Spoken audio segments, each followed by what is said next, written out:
오전에 우리가 함께 말씀을 상고했던 것은 이런 거잖아요. 인류의 첫 조상이고 그리고 첫 범죄자였던 아담 하와가 에덴 동산에서 범죄함으로 심판이 선언되었고 죽음이 선고되어져서 죽음이 이 땅에 들어오게 되고 그리고 절망이 그들 가운데 찾아왔던 그때에 하나님께서 그 범죄한 날 뭐 하셨다고요? 찾아오셨다 그랬잖아요.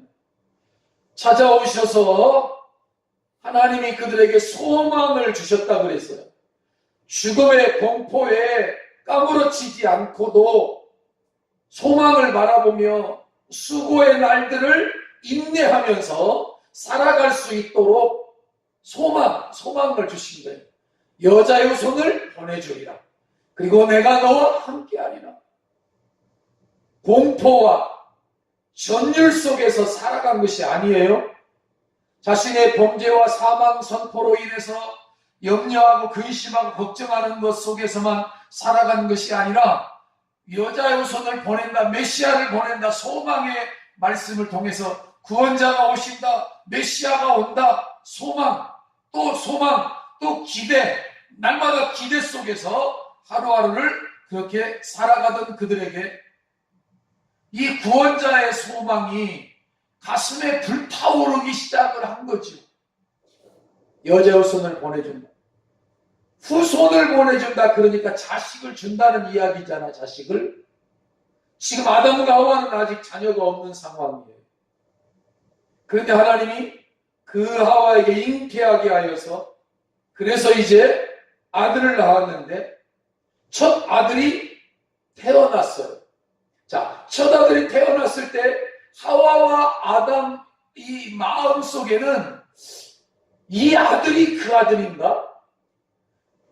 여자의 손을 내가 보내어줘서 사단을 진멸하고 우리를 구원하겠다라고 말했던 그 구원자가 이 아들인가? 또는 이 아들을 통해서 오는가? 이런 기대감을 가진 거죠. 그래서 이름을 뭐라고 지었느냐면 가인 이렇게 지은 거예요. 가인. 그 말의 뜻이 뭐라고요? 내가 여호와로 말미암아 득남하였다. 그 말은 이런 뜻이에요. 여호와가 아들 주었다. 단순히 그런 뜻이 아니라 여호와의 은혜로 이 아들을 통하여 우리가 구원 얻게 되고 생명 얻게 되고 영생을 얻게 될 소망을 가질 것을 믿습니다. 이런 뜻이거든요. 단순하게 아들을 얻었다. 이런 뜻만이 아니라고. 여호와로 말미암아. 하나님의 은혜로 말미암아 되었다 이 말이에요. 쉽게 말하면 자기들이 하나님처럼 된다고 사단에게 속아가지고 범죄하고 말미암아서 죽게 되어지고 추방당하고 낙원을 잃어버리고 영생을 잃어버린 그들에게 이제는 죽음만이, 이제는 수고와 질병만이, 그런 것들만이 자기들에게 있어야 되는데 하나님께서 은혜의 선언을 하셨어요. 구원자를 보내주겠다. 그래서 첫 아들의 출산에서 실현되는 줄로 기대를 하고 그래서 그 이름을 가인이라 이렇게 이름을 지었다는 것이죠. 범죄 후에 가인이라는 이름, 어둠이라는 뜻. 여호와께서 이 아들을 구원자로 주시는 것이로 아마 믿었던 것 같습니다. 그래서 여호와로 말미암아 득남하였다. 근데 그녀의 가는 그런 간절한 기대와 소망은 빗나가지요. 우리가 아는 것처럼 아벨이 가인을 쳐 죽이잖아요. 그래서 그 소망이 빗나가요. 그리고 아담이 다시 아내와 동침함에 4장 25절 한번 4장 25절 한번 볼까요? 25절에 보면 그녀의 소망이 계속되어져요. 소망이 계속되어지는 거예요. 절망하고 있지 않아요. 지금 소망을 가져요. 소망을. 뭐라고 소망을 갖냐면 아담이 다시 아내와 동침하여 그가 아들을 낳아 그 이름을 셋이라 하였으니 이는 하나님이 내게 가인의 죽인 아벨 대신에 다른 씨를 주셨다 함이며. 가인과 아벨을 낳았잖아요. 첫 번째 이제 가인한테 소망을 두었는데 가인이 아벨을 쳐 죽이는 걸 보니까 이거 구원자가 아니요. 이게 살인자지. 구원자가 아니야. 그래서 소망을 잃어버렸어. 아니요. 완전히 잃어버린 것이 아니라 하나님께서 아벨 대신에 다른 씨를 주셔요. 다른 아들을 주셨는데 그가 아들을 낳아서 그 다음에 넘어올까요? 그 셋을 하였으니 다른 씨를 주셨다. 그리고 셋도 아들을 낳고 그 이름을 에노스라 하였으며 한번 같이 한번 읽어볼까요? 그때에 사람들이 비로소 여호와의 이름을 불렀더라. 그러니까 여기서는 그냥 단순하게 하나님 뭐 이렇게 불렀다는 차원이 아니고요. 여호와를 온전히 섬기기를 시작하는 단계, 하나님의 이름을 부르며 하나님 앞에 제대로 나아가는 단계가 바로 여기서 이제 시작되어져요. 그래서 셋을 낳고는 이제 기대하는 거죠. 여호와 이름도 부르고 사람들이 이제 아벨은 죽어버렸고 허탈에 빠졌지만 셋을 낳고는 하나님의 약속이 이제 이 셋을 통해서 성취되어질 거다. 이렇게 이제 믿은 거예요. 이렇게. 이 기대와 소망이 계속되어지는 거죠. 그리고 넘어볼까요? 이제 27절, 그 다음에 이제 5장으로 넘어가 보면, 그 다음에 계속 하나씩 넘겨보죠. 5장으로 넘어가 볼까요? 아담 자손의 계보가 이러하니라. 족보가 나와요, 이제. 아담 자손의 족보가, 계보가 쭉 지어 나오는데, 하나님이 사람을 창조하실 때에 하나님의 형상대로 지어서, 그 다음에 2절에 가보면 남자와 여자를 창조하셨다. 아담하와죠? 그들이 창조되던 날에 하나님이 그들에게 복을 주시고, 여기 보세요. 창조되던 날에 아담 하와에게 뭘 주셨다고요? 복 주시는 하나님이셔요. 우리 하나님은 오늘도 복 주시는 하나님이심을 믿으시기 바랍니다. 하나님 우리에게 복 주시기 원하셔요. 세상 사람들이 가장 좋아하는 게 복이잖아. 복. 숟가락에다도 써놓고 복, 베개에다도 써놓고 복, 처마에다도 써놓고 복. 그렇게 복 많이 받아가지고 그냥 복에 깔려 죽겠다. 그렇게 많이 그냥 복을. 그렇게 복 써놓는다고 복이 오는 게 아니고 하나님이 복을 주셔야 복이 우리의 것으로 오는 거예요. 안 주시는 걸 어떻게 받냐고. 복을 주시고 그들의 이름을 사람이라 일컬으셨더라. 3절에 보면. 그래서 아담이 130세에 자기 모양, 자기 형상 똑 닮은 아들을 낳았는데 이름을 셋이라 하였다. 잠깐 보세요. 셋을, 근데 앞에 가인하고 아벨 이야기는 빠져놓죠. 가인 안 나온 거 아닙니다. 나왔습니다. 아벨 안 나온 거 아닙니다. 나왔습니다. 근데 왜 셋으로 가는 거예요? 셋으로. 하나님의 지금 족보는 일일이 이름을 기록하는 게 중요한 게 아니라 하나님의 구원자가 오시는 족보만 기록을 하고 있는 거예요. 쉽게 말하면. 족보만.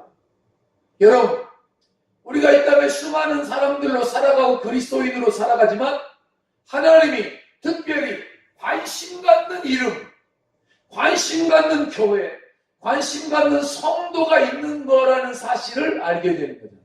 저와 여러분들 하나님이 기억하는 성도가 되기를 주님의 이름으로 축복합니다. 이스라만 한 아들 이름을 빼버려. 셋, 여호와 이름을 부르기 시작하는 하나님의 관심. 4절 넘어가 볼까요? 그래서 이름을 셋이라 하였고 아담이 셋을 낳은 후에 800년을 살아요. 자녀를 몇 명을 낳았는지 몰라. 많이 낳았어. 많이 낳았는데 그 자녀의 이름이 나와요? 안 나와요? 안 나오잖아.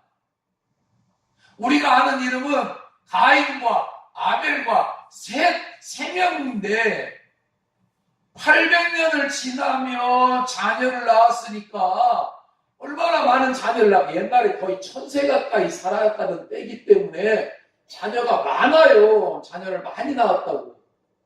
근데 그 자녀들의 이름은 여기 안 기록한다니까. 구원자가 오시는 계보만 중요한 거예요. 계보만. 그리고 930세에 죽죠. 6절에 가죠. 그 다음에 셋 이야기가 나오잖아. 셋은. 아담이 낳은 많은 아들은 안 중요하고 그 중에 셋을 통해서 우리 쉽게 말하면 이렇게 한번 들어볼까요? 사다리 타기 이런 거 있잖아. 사다리 타기 여러 개가 있는데 하나가 딱 내려와서 그 하나로만 내려가잖아. 하나로만 이렇게. 중간에 건 다 필요 없잖아. 그 하나로만 내려가서 사다리 타기 돈 안 내는 거 꽝 거기 걸리면 되게 좋지. 10,000원 이런 거 걸리면 아이고 내 돈 나가네 이런 거잖아. 하나로만 가잖아. 지금 아담이 가인, 아벨, 셋 또 자녀들 계속 낳는데 하나님의 계보는 셋으로 통해서죠. 그 다음에 에노스. 그럼 보세요. 에노스를 낳은 후에 셋이 807년을 지내며 자녀를 낳았어요. 그럼 셋도 자녀를 많이 낳았다는 이야기예요. 많이 낳았는데 그 이름이 안 나와. 그 이름 안 나오고 셋에게 나온 에노스라고 하는 아들이 중요한 거예요. 에노스라고 하는. 하나님의 계보가 그 에노스를 통해서 가는 거예요. 넘어가 보세요. 그가 912세를 향수하고 죽었죠. 그리고 이제 에노스 이야기가 또 나오는 거예요. 에노스는 90세에 게난을 낳았죠. 90세에 게난을 낳았는데 950세를 향수하고 죽었다고 되잖아요. 950세. 근데 얼마나 많이 낳았겠어. 새도 예배를 드리러 왔네. 얼마나 많이 왔냐. 얼마나 많이 낳았겠어. 근데 게난은 70세에 마할랄레를 낳은 한 사람 낳은 것처럼 아들 하나 낳은 것처럼 이야기를 해요. 아들 하나 낳은 것처럼. 자녀를 많이 낳았는데 아들 하나로. 자, 이건 무슨 이야기를 하느냐고 하냐면 창세기 5장에 나오는 이 족보는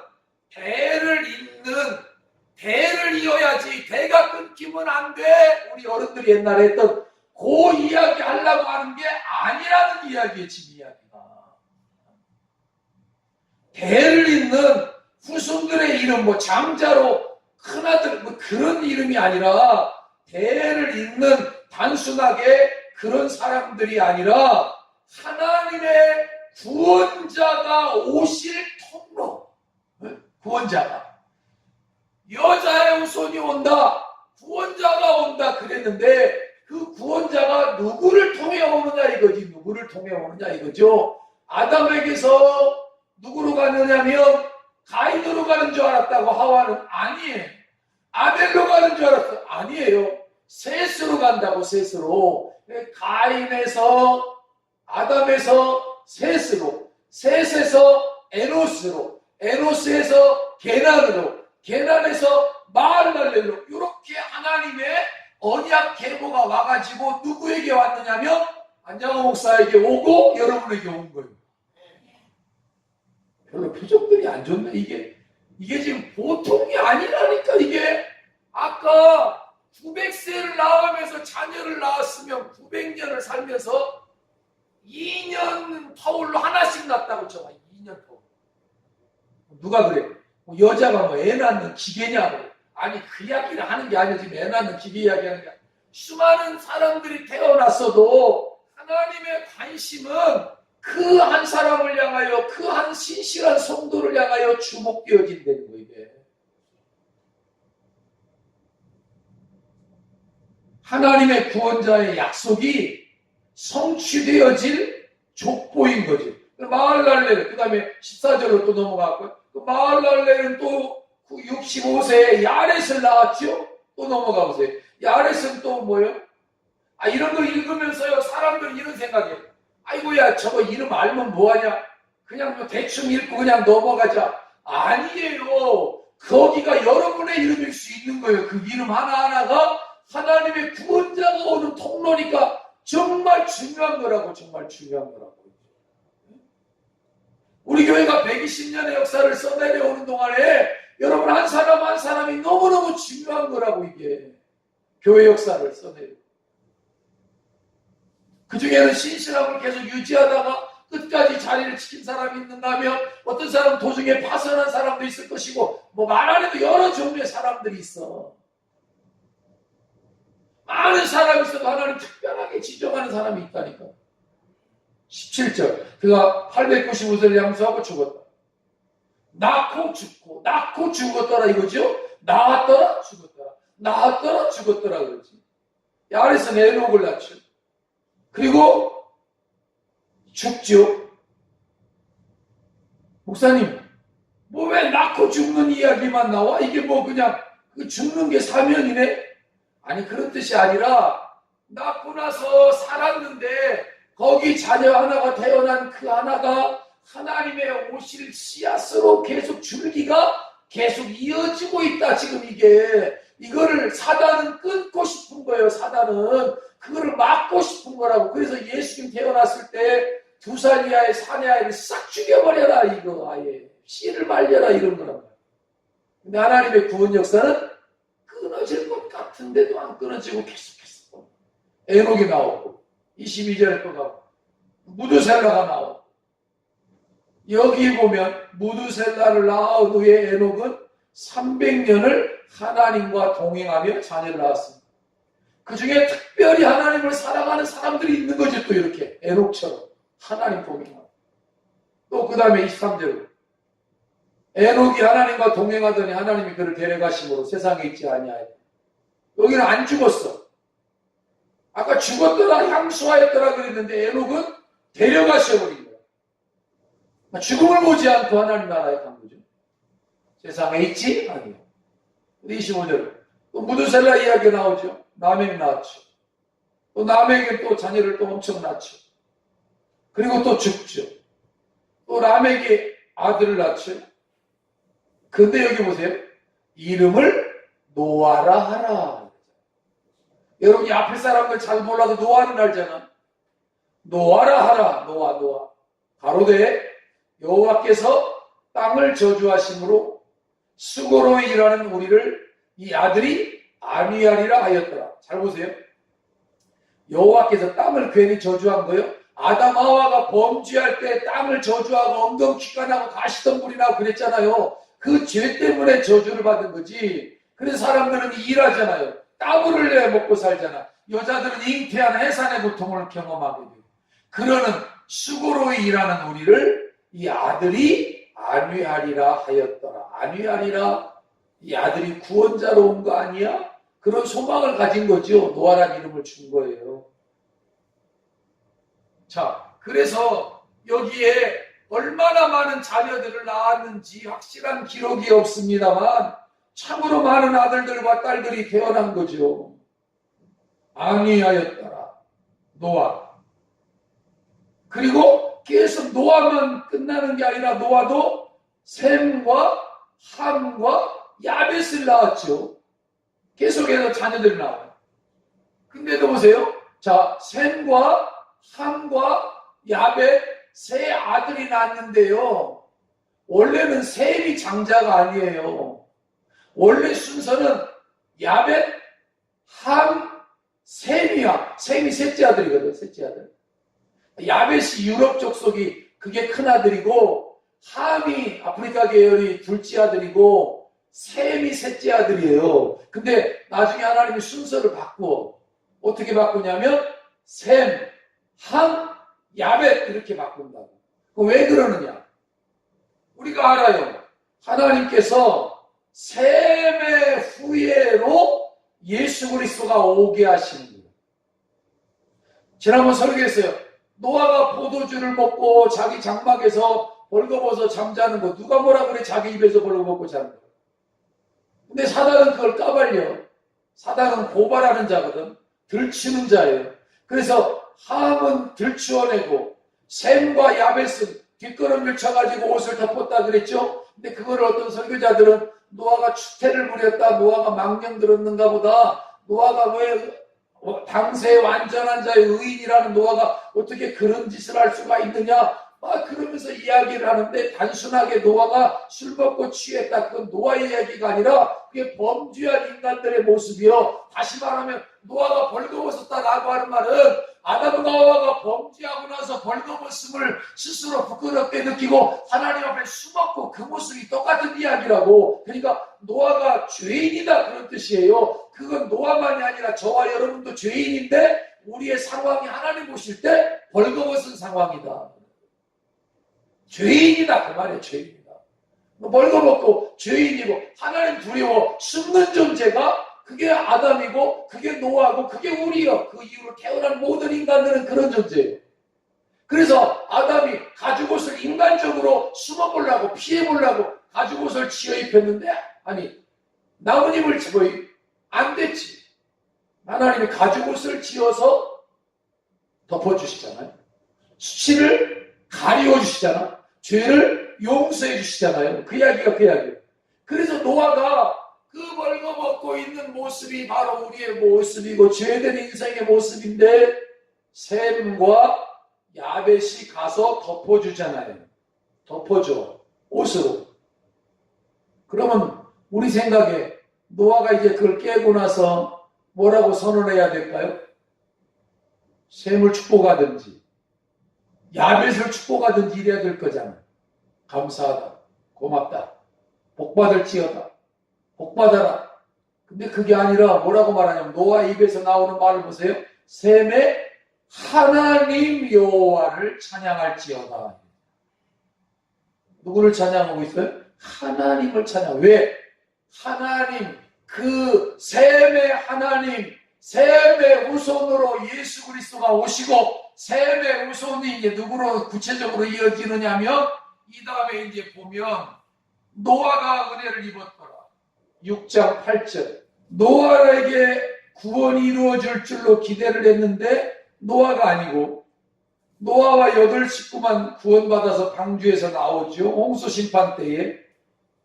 근데 하나님 뭐라고 하면 노아의 사정은 이러하니라. 노아는 의인이요 당세에 완전한 자라. 그가 하나님과 동행하였으며 그가 세 아들을 낳았으니 셈과 함과 야벳이라. 그때 세상은 어때요?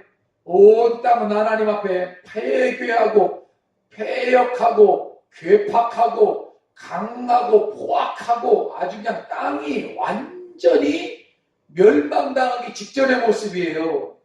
12절. 하나님 보신즉 땅이 폐괴하여 땅에서 모든 혈육 있는 자의 행위가 모든 인간이 다 폐괴해요. 전부 다 하나님 등 돌려. 전부 다. 그 수많이 태어난 수많은 사람 전부 다 하나님 등 돌리고 살아. 노아와 그 가족만 빼고. 하나님 어떻게 하시죠?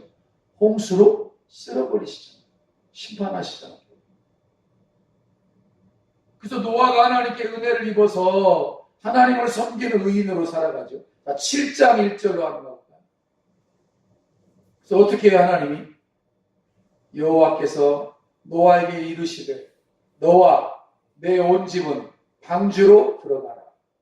내가 이 세대에 내 앞에서 의로움을 내가 보았음이니라.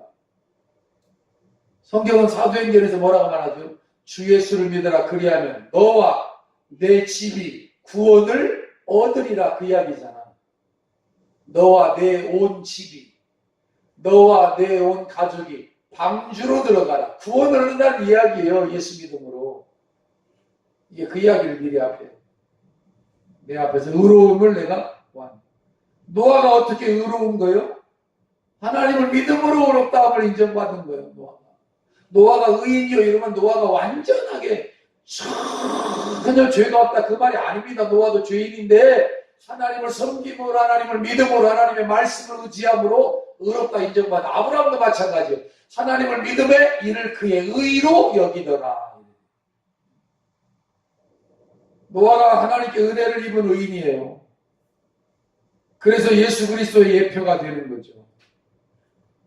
그리고 노아도 자기 생을 마치면서 하나님의 구원 경륜을 밝히고 그 경륜이 자기 아들 중 누구에게서 이루어질 것임을 분명히 하면서 9장 26절로 넘어가 보면 분명한 선언을 해요. 이제는 셈이다, 셈. 그리고 셈의 하나님 여호와다. 또 가로되 셈의 하나님 여호와를 찬송하리로다. 셈족을 통해서 구원자가 오는 거구나. 가나안은 셈의 종이 된다.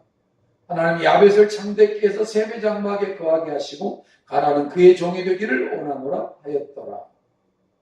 그래서 세상 구원자가 노아의 장자 셈에게서 이루어질 것임을 분명하게 선언을 해요. 셈의 하나님 여호와, 셈의 하나님 여호와. 하나님은 아브라함의 야벳의 하나님도 돼요. 함의 하나님도 맞아요. 그런데 당신이 셈의 하나님이라고 그래, 특별히. 여호와 구원의 하나님이 셈의 하나님이 될 거다. 자, 분명해져요. 점점 구체화되어져. 구세주가 누구에게서 나올 것인가? 어느 족속에게 모여질 것인가? 셈족. 성경의 눈은 셈의 후손에 집중하는 거예요. 이제. 셈의 후손으로 누가 오는가? 그래서 창세기 11장에 바벨탑 사건이 이제 펼쳐지고 나서 자 10장 21절 셈이 어떤 일을 하는가 보세요. 셈은 에벨 온 자손의 조상이요 야벳의 형이라 그에게도 자녀가 출생하였으니 셈의 아들은 엘람과 아수르와 아르박삿과 룻과 아람이다. 자, 셈이 자녀를 낳아요. 아르박삿은 셀라를 낳고 셀라는 에벨을 낳고 자, 에벨은 두 아들을 낳고 하나의 이름은 벨렉이라 하였으니 그때에 세상이 나뉘었다. 벨렉의 아우의 이름은 욕단이다.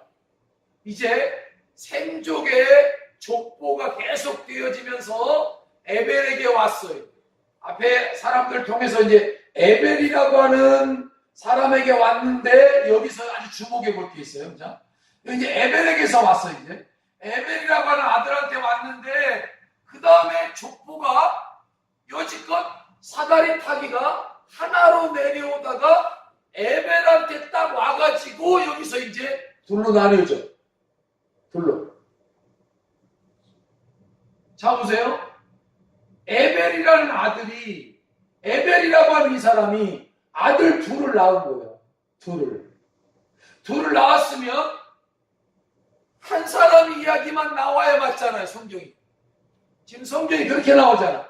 한 사람만 장자권이든지 하나님의 계보가 한 사람만 주목하는데 여기를 잘 읽어볼까요? 자, 에벨은 두 아들을 낳았다가 그렇게 해놓고 대개로 말하면 한 사람 이름만 나와야 정상이에요. 근데 여기는 두 사람이 다 나와. 하나의 이름을 벨렉이라 하였다. 벨렉이라는 아들이 나온 거죠. 이제 큰아들이야 벨렉. 그때에 세상이 나뉘었다. 바벨탑 쌓다가 하나님께서 언어를 혼잡게 해서 세상이 나뉘어질 때가 바로 이때예요. 그리고 나서 주목해 볼 때 이거예요. 벨렉의 아우의 이름이 나오는데 욕단이래. 욕단. 여기는 사실 성경에 안 나오는 게 정상이에요. 그냥 에벨은 벨렉을 낳았다. 벨렉은 르우를 낳았다. 르우는 나홀을 낳았다. 나홀은 데라를 낳았다. 데라는 아브라함을 낳았다. 아브라함은 이삭을 낳았다. 이삭은 야곱을 낳았다. 이렇게 가야 맞는데 여기서만 달라요. 자 보세요. 다시 한번. 욕단이죠. 욕단의 후손이 나와. 알모닷, 셀렛, 하살마웻, 예라, 하도람, 우살, 디글라, 오발, 아비마엘, 스바. 잠깐만 가둬보세요. 자, 질문 여기서. 지금 큰아들 벨렉의 이야기는 숨겨두고 둘째 아들 욕단의 이름을 거론한 다음에 욕단의 아들들의 이름이 나오는데 13명이 나와요. 13명. 이 13명의 이름을 왜 뒤로 갈까? 1번 성경이 종이가 남아 돌아서. 2번 중요한 하나님의 계획이 있어서. 답은 몇 번일까요? 긴 게 답이지. 중요한 하나님의 계획이 속에 있는 거예요. 욕단의 후손들이. 그리고요, 앞에 벨렉이라고, 뒤로 다 되돌아가고, 여기 벨렉이잖아, 벨렉. 하나의 이름은 벨렉이라는 아들이 큰아들이라고. 이 벨렉은 오늘로 말하면 이스라엘 백성들의 조상이에요. 자, 그대로 넘어가 보겠습니다. 이렇게 욕단의 아들의 이름이 딱 나와요. 그들은 어디 사느냐? 그들이 사는 곳은 메사에서부터 스발로 가는 길에 동편 산에 살았더라. 이스라엘의 동쪽에 산에 살았다. 13명의 아들들이 이런 이야기를 해놔. 괜히 하는 게 아닙니다. 이거. 이 욕단이 우리 조상입니다. 사실. 욕단의 후손으로 단군이 이 땅에 오는 거거든요. 단군이라고 우리가 시바라고 그러는데 단군이 시바가 아니라 원래 욕단의 후손으로 제사장으로 이 땅에서 하늘의 하나님께 제사를 지냈던, 그러니까 우리 민족은요 정말 이 욕단을 주목해 봐야 될 필요가 있는데, 이 중에 13명의 아들 중에 누가 우리 민족의 직계조상인지는 몰라. 그렇지만 아까 보세요, 벨렉이라고 하는 아들을 하나님이 선택하고 선민, 욕단이라고 하는 아들도 하나님이 선택해요. 선민이 두 개인 거예요. 그 전까지는 하나로 내려와, 하나로 쭉 내려오다가 요 언어가 혼잡하고 세상이 망하고 바뀌어질 때 하나님이 두 민족을 선택을 딱 해놓는 거예요. 벨렉, 욕단, 그리고 욕단에게서 13명의 아들이 나왔다. 요거 이름을 써놓고 이 사람이 어디 살았다. 요거까지 써놔. 그리고 나서 성경은 침묵해. 성경은 잠시 침묵하고 그 다음에 이제 누구 이야기 나오냐면 요거 왼쪽에 벨렉 이야기가 나와 있죠. 큰아들 이야기가 쭉 나오면서 벨렉이 르우를 낳았다. 르우가 나홀을 낳았다. 나홀이 데라를 낳았다. 데라가 아브람을 낳았다. 아브람 이삭을 낳았다. 이삭이 야곱을 낳았다. 야곱이 유다와 그 형제를 낳았다. 유다는 다말에서 베레스와 세라를 낳았다. 베레스는 에스로를 낳고 에스로는 람을 낳고 람은 아미나답을 낳고 아미나답은 나선을 낳고 나선은 살몬을 낳고 살몬은 라합에서 보아스를 낳고 보아스는 루색에 오벳을 낳고 오벳은 이세를 낳고 이세는 다윗을 낳았다. 다윗은 우리아의 아내에서 솔로몬을 낳고 솔로몬 르호봄을 낳고 르호봄 아비야를 낳고 아비야는 아사를 낳고 아사는 여호사밧을 낳고 여호사는 요람을 낳고 계속해서 쭉 나오다가 예수 그리스도가 나십니다. 예수 그리스도가 그 벨렉에게요. 구원자가 오는 거예요. 구원자가 별로 안 기쁜가 없이 구원자가 왔다니까. 그 구원자가 창세기 3장 15절에 구원자를 보내줄게. 구원자를 보내줄게. 그 계열이 벨렉 계열을 통해서 유대 땅에서 유대인의 후손으로 예수 그리스도가 탄생을 하는 거예요. 유대 땅에. 자, 그럼 보세요. 이제 중요한 이야기 하려고 그러는 거예요. 그러면 여기 욕단의 13명의 아들은 왜 기록하고 있느냐 이 말이에요. 성경이 왜. 무엇 때문에. 근데 이쪽에 야곱은 몇 아들을 두냐면 12명의 아들을 두잖아. 12지파요. 그럼 욕단은 몇 명의 아들을 주었다고요? 13명이. 하나가 더 많아. 욕단은 하나가 더 많아. 야곱은 부인 4명을 통해서 12명의 아들을 낳았지만 욕단은 13명의 아들을 낳았다는 거예요. 13명을. 그리고 이 사람들이 어디로 갔냐면 이스라엘의 동쪽으로 갔으니까 오늘날로 말하면 터키 산맥, 알타이 산맥, 천산 산맥, 여기를 넘어서 메사와 스발을 가는 길이라 그랬으니까 스발이라고 하는 것은 시베리아거든요. 시베리아 가는 쪽으로 동쪽으로 계속해서 이동을 하는 거예요. 동쪽으로 이스라엘에서 동쪽으로 계속 가다가 더 갈 수 없는 막다른 길에 딱 도달하는 데가 어딜까요? 한국이야, 한국. 잘 모르시겠어요? 칠판으로 그림을 좀 그려볼까? 자, 다시 한번 보세요. 여기가 이스라엘이에요. 이스라엘이 여기인데 여기서 동쪽으로 계속해서 산을 넘고 가서 동쪽의 끝으로 쭉 가면 이스라엘에서 동쪽으로 반듯하게 쭉 가면 어디가 나오냐면 한국이 나온다. 그래서 동방 해 돋는 땅에서 독수리가 날아오른다. 동쪽 땅 끝에서 하나님의 구원자를 향한 독수리들이 날아오르고 사역자들이 일어나는 이야기가 나온다니까. 동쪽으로 가서 땅 끝이면 대한민국이라니까. 지도를 잘 보시면 이스라엘에서 동쪽으로 반듯하게 계속 가면 코리아가 나온다니까. 그리고 더 나가면 동해바다요. 그 땅 끝이 아니잖아. 바다잖아. 바다. 동해바다는. 일본은 선민족이니까 그 선민 아니고, 중국은 땅 끝이 아니에요. 그건 함족의 후손이야. 그건 아니고. 그럼 동쪽으로 계속해서 와서 저 쬐그마한 나라가 하나가 있는데 1000번의 전쟁을 겪고도 망하지 않은 나라가 있는데 100년의 역사에 교회가 5만여 개의 교회가 세워지고 수천만의 성도가 세워지는 그런 하나 나라가 있는데 그 나라 이름을 아시는 분?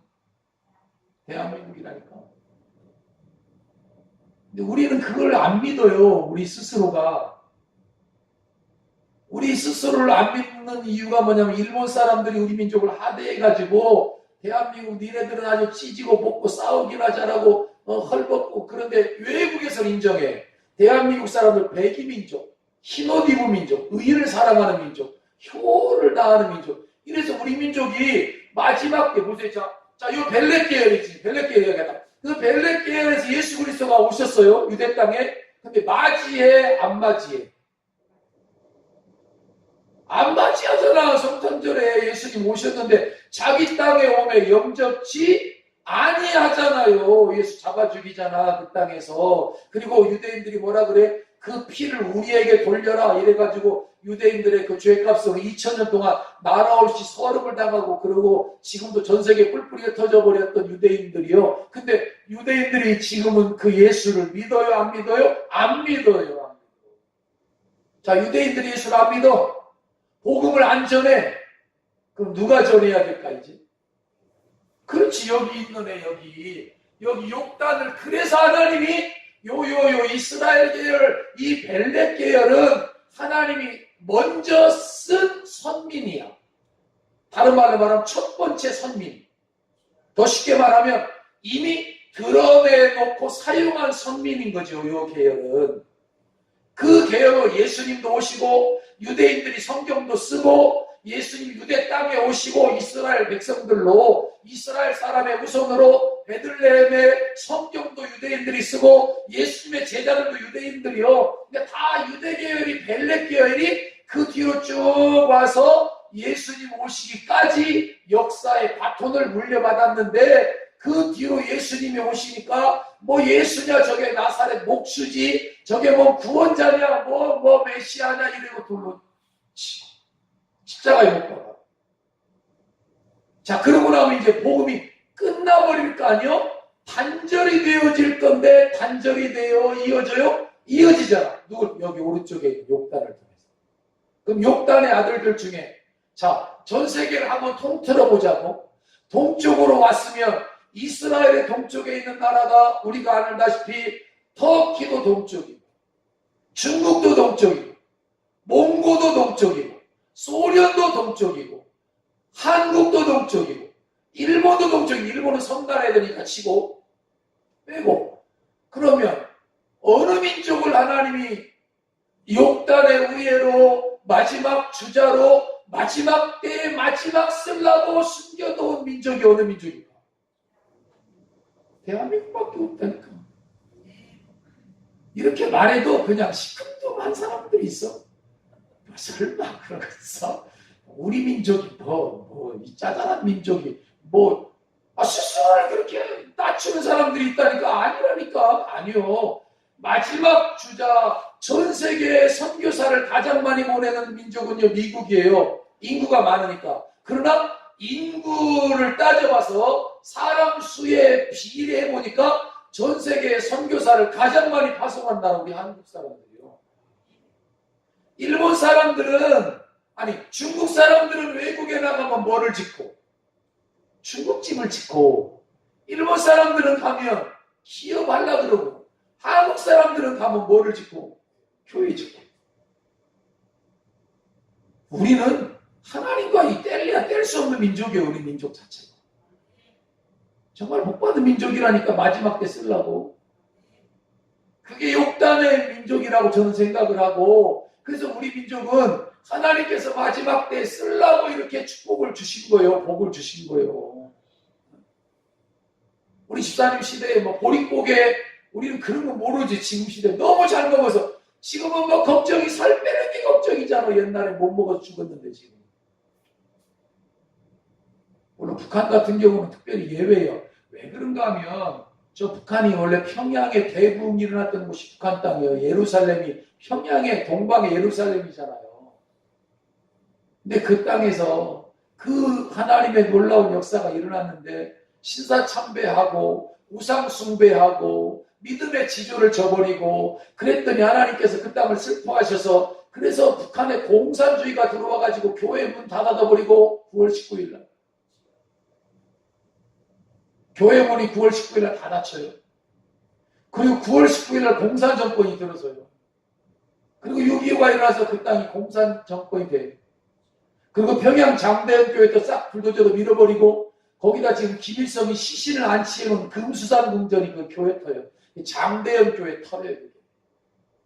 하나님이 찾아오신 하나님의 부흥이 임한 그곳이 지금 그거 하고 있는 거잖아.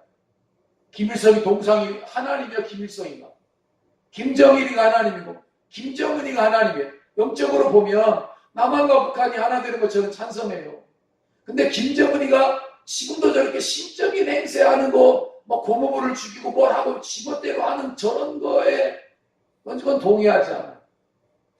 어떻든 하나님이 북한 땅에 어떤 관심이 있지 않을까, 하나님의 계획이 있지 않을까, 저는 그렇게 생각을 합니다만, 벨렉의 후손으로 아브라함이 오고, 아브라함을 통해서 야곱, 이삭, 그래서 예수님의 계보가 세워지는 쪽만 우리는 관심 갖지만, 사실은 거기 말고, 이쪽에 또 다른 민족, 여기도 좀 주목해보자 이 말이요. 10장 30절. 그들의 거하는 곳은 메사에서부터 스발로 가는 길에 동쪽 산에 거하였더라. 그 동쪽 산이 백두산이요. 강화도의 만이산이고. 빛의 근원이신 하나님을 공경하던 욕단 족속은 빛이 비추는 땅, 동쪽에서 해가 떠오르잖아. 그래서 동쪽으로 광명의 발원지를 찾아가는 게 꿈이었다고. 그래서 아침에 뜨는 해를 따라서 고개를 넘어가요. 고개를 넘어가면서 쉬지 않고 동쪽으로 가다가 마침내 동해바다를 만나. 마침내 떠오르는 태양을 보게 돼. 밝은 땅. 동방의 땅 끝, 우리로 말하면 울진, 영덕, 포항 이쪽이 다 그런 땅입니다. 그리고 백두산과 그 변두리를 근거지로 해서 이 사람들이 세운 나라가 배달의 민족이잖아. 우리가 배달이라고 하는 나라가 원래 배달 이랬는데 박달이라는 거죠. 밝은 땅 그런 뜻이에요. 배달 민족이라는 말이 우리 민족이 배달이다, 배달의 결례다 그랬는데 배달이라는 말이 박달, 밝은 땅 그런 뜻이라니까. 해가 떠오르는 땅 그런 뜻이야. 박달의 달, 밝은 달, 땅 그런 뜻이야. 그래서 아마 한민족의 직계조상 욕단은 배달 나라를 세울 때 먼저 백두산 산정에 올라가서 창조주 하나님께 번제를 드렸을 것이고 이거는 노아 할아버지가 아라랏 산정에서 하나님께 제사 지낸 것을 보고 배웠으니까 평지가 아닌 산에서 제사하는 거 알았던 거예요. 그래서 셈족의 종가인 욕단 족속에게는 산에서 제사하는 게 제사 방식이었던 거예요. 태백산에서 제사하고 강화도 만이산에서 제사하고 그리고 백두산에서도 제사하고 그 나라 백성들은 모두 하나님의 백성답게 흰옷 입고 살았고 하늘 하나님께 제사 지내는 걸 아주 귀하게 여겼어요. 하나님을 섬겼어요. 그래서 옛날에 배달나라를 고대에는 신시라고 그랬어요. 신시. 하나님의 도성이다. 이런 뜻이죠. 자, 그 마지막 이야기 하나만 더 하죠. 그러면서 이 사람들이 동쪽으로 와서 동쪽으로 나라를 세운 이 사람들이 부른 노래가 하나가 있어요. 그 노래가 뭐냐? 아리랑이란 노래예요. 아리랑이라고 하는 노래를 부르면서 온 거거든, 이 사람들. 아리랑이란 뜻은 이건 하나님이란 뜻이에요, 원래. 엘로힘, 알라, 이게 다 하나님이란 뜻이거든. 이랑이라는 말은 함께라는 뜻이에요. 알이랑, 이랑 하나님과 함께, 하나님이요. 그런 뜻이에요. 하나님을 찬양하는 찬송가예요. 전 세계에서 가장 긴 역사를 가진 찬송가예요, 아리랑. 아리랑으로 찬양하며 민족사를 시작했고, 아리랑 노래를 부르며 살아왔고, 앞으로도 영원히 아리랑을 노래 부를 거예요. 한국 사람들은 아리랑 노래를 부르면 하나가 되고요. 남한과 북한은 무슨 노래 부르면 된다고? 아리랑 부르면 끝나. 영원히 아리랑으로 살아갈 거예요. 여호와 하나님께서 나중에 쓰시려고, 마지막 때에 쓰시려고 동방의 땅끝에 감추어 두신 아리랑 민족, 한국 사람이에요. 한국 사람. 원래 우리나라가 이름이 뭐예요? 조선이죠. 조선 사람이라 그러잖아요. 조선 사람.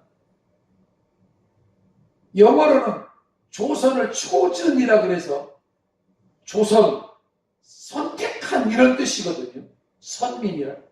chosen people 이래서 조선 사람. 창세기에 기록한 거룩한 선민의 계보가 저와 여러분에게까지 와 있다는 사실을 기억하자, 그 말을 하려고 하는 거예요, 지금. 아니, 끝날 때가 됐는데, 정말 중요한 이야기 한 거예요, 지금. 이게 그렇게 사다리 타기가 도중에 잘라지고 도중에 없어지고 이름도 안 나오는 수많은 사람들이 있는데, 그 중에 하나님이 벨렛 계열을 다 쓰셨고, 이제는 벨렛 계열을 예수 안 믿는 저들을 누가 가야 되는 거예요? 그래서 욕단 민족이 가는 거예요. 그래서 한국 사람들이 이스라엘에 선교사로 가는 거잖아, 지금 가서. 형들에게, 우리 형이요, 벨렉이. 형 예수 믿으세요. 예수님이 구원자, 메시아 하나님의 아들이에요. 우리가 가서 말해주잖아, 지금. 그리고 우리가 이스라엘만 가는 게 아프리카도 가잖아. 집시들한테도 가고, 전 세계에 우리 민족이 가는 거예요. 하나님의 구원 역사를 이루시려고. 하나님이 모든 인간과 종족들의 범죄와 탈락에도 불구하고 자기 구원의 약속을 이루시기 위해서 벨렉 계열을 준비하시고 욕단 계열을 준비하시는데, 벨렉은 이미 쓰셨고 이제 욕단을 쓰기 시작하는데, 욕단의 후예들 중에 우리가 있는 거예요. 우리 교회가 있고. 그렇지 않으면 우리 민족이 설명이 안 돼요. 그렇지 않으면 여기 위복마을에 교회가 있을 이유가 없어요. 여기까지 누가 와. 뭐 때문에 오겠어? 아니, 전라도 말고 뭐 때문에 오냐고. 뭐 때문에 여기로 와. 하나님의 그의 계획 속에서, 하나님의 신실하심 속에서 민족을 만들고, 그리고 메시아가 오심이 구체화되었죠. 결론, 하나님은 이렇게 세상의 구속주 예수님을 보내주시려고 구원을 약속하셨고, 그 약속이 이루어지도록 준비하시고 역사해 오시고, 역사의 흥망성쇠를 주관하시고, 강대국들 다 망하는 속에서도 한국 안 망하고 여기까지 오잖아요. 그리고 복음이 전해지잖아요. 그리고 우리를 통해 예수님이 말해지고 전해지고, 그리고 우리로 크리스마스를 기다리게 하시고, 우리에게 베푸신 구원을 인하여 기뻐하게 하시면서 우리의 구원을 이루신 하나님께 찬양하고 경배하려고 우리를 구별하시는 거예요. 마지막 때 쓰시는. 하나님 우리를 통해서 우리 교회를 통해서 저와 여러분들을 통해서 이루실 일들을 나면하면서 순종함으로 감당해내는 우리 모두가 되기를 주님의 이름으로 축원합니다.